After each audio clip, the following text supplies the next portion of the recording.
My fiancé was in bed with my maid of honor on our wedding day. Rather than shouting, it all began as many tales do with a promise. I'm Ruby. I didn't scream when I unlatched the door. I didn't weep or collapse, nor did I hurl the bouquet still clutched in my hand. I simply stood there, observing the man I was about to wed, tangled in the sheets with the woman I had entrusted to stand beside me at the altar. Their gasps punctured the silence. The color drained from Leo's face. Queen's mouth fell open, then shut like a fish gasping for air. But I didn't utter a single word. I merely took my phone from my clutch and dialed. "Come to room 214, I instructed his mother. "Now bring everyone." And then I waited. It wasn't always this way. When Leo and I first met, he was the man who brought me coffee at 3 a.m. while I studied. The man who whispered about a future filled with children, travel and growing old together. He was charm itself, wrapped in steadfast promises, and I believed everyone. I trusted him so deeply that when minor fissures appeared, his late nights, his phone turned face down on the table, I smoothed over them with excuses.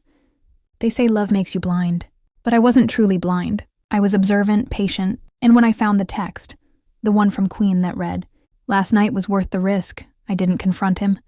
Instead, that evening, I smiled at him, kissed him softly, and told him how much I loved him. Because I had already determined how this narrative would conclude, on the day of our wedding, I performed my role flawlessly. A white gown, a practiced smile. Every guest saw what they yearned to see, a bride radiating happiness. Only I knew that beneath the satin and lace, every movement was part of my intricate design. When the hair and makeup artist departed, and the room emptied, leaving only me in the quiet before the vows, I slipped away. A key I had obtained weeks earlier slid into the lock of his hotel room door, and there it was, confirmation. Their treachery, revealed on the very morning they should have been celebrating me. My heart didn't shatter. It solidified. By the time his family arrived, I had already stepped aside, granting them an unobstructed view of the bed. His father froze in the doorway. His mother clutched her chest. His brothers swore under their breath.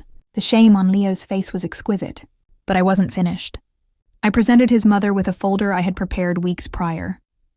Inside were bank statements, photographs, and printed messages. Every detail of his affair with Queen, my maid of honor, every deceit, every clandestine rendezvous. I observed his mother's lips move silently as she reviewed the evidence. Then I spoke. "You raised a man who promised me forever while sneaking around with my best friend. Today, you all would have watched me vow loyalty to a fraud. So here's what's going to transpire." They stared at me, awaiting my next move. I explained calmly, almost with a sense of benevolence, how I had already transferred the down payment he gave me for our future, house into an account under my name, funds he could no longer access. I informed them how the business deal his father, Asher, had helped him secure now listed me as co-owner, thanks to documents Leo had signed without perusing, trusting me blindly. Gasps echoed around the room. Leo shook his head, muttering, No, that's not possible." But it was, and then came the final blow. I retrieved the folded pages from my clutch, copies of the prenuptial agreement I had slipped into our wedding paperwork. He had signed it without hesitation, eager to demonstrate his devotion. That prenup ensured that if he cheated, every asset he owned, every vehicle, every property, every investment would be funneled to me. I allowed him to read it aloud. Watching his hands tremble was more gratifying than any vow he could have spoken at the altar. His family turned on him instantly.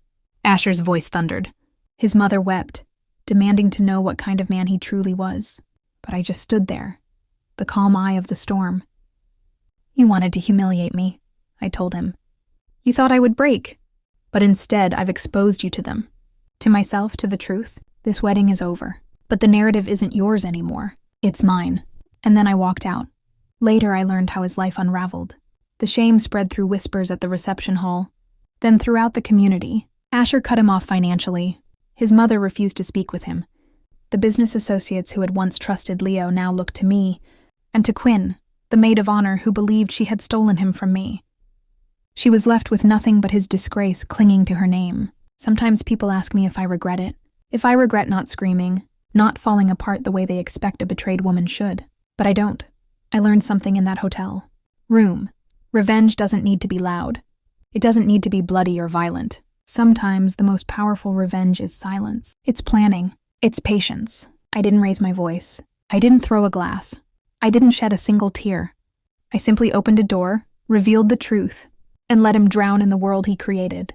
And as I walked away, I finally felt free, because his destruction was never my downfall. It was my victory. Do let me know in the comment section what lesson you get from this story. Thanks.